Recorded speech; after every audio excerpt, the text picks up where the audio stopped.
ए बाँदरहरू, मेरा टोपी फिर्ता देऊ। एकछिनको निद्राले व्यापारीको डोको खाली भयो, तर बाँदरलाई हराउन उसले यस्तो जुक्ति लगायो जुन देखेर तपाईँ पनि मुस्कुराउनुहुन्छ। धेरै वर्ष अघि एउटा पहाडी गाउँतिर एकजना टोपी बेच्ने व्यापारी बस्थे। गाउँघरमा सबैले उनलाई टोपीवाला दाई भनेर चिन्थे।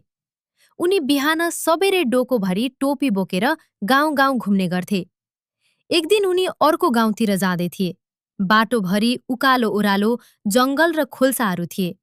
घाम पनि निकै चर्को थियो। व्यापारी थाकेर एउटा ठूलो पिपलको रुख मुनि पुगे।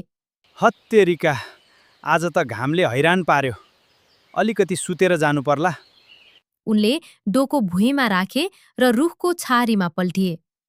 केही बेरमै उनलाई निद्रा लाग्यो। त्यो रुखमा धेरै बाँदरहरू बस्ने गर्थे। बाँदरहरूले तल हेरे। एउटा बाँदरले भन्यो, हेर्नु त, कस्तो रङ्गी-चङ्गी सामान ल्याएको रहेछ। सबै बाँदरहरू तल झरे। उनीहरूले रमाइलो मान्दै टोपी निकाल्न थाले।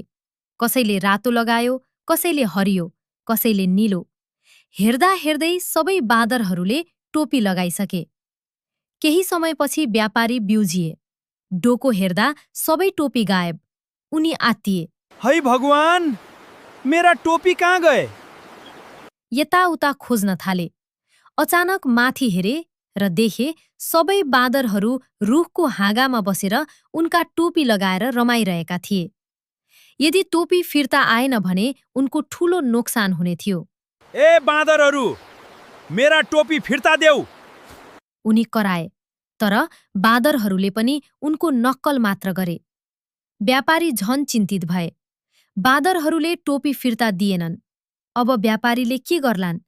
के उनका सबै टोपी सधैँका लागि हराउनेछन्? भाग 2 मा हेर्नुहोस्।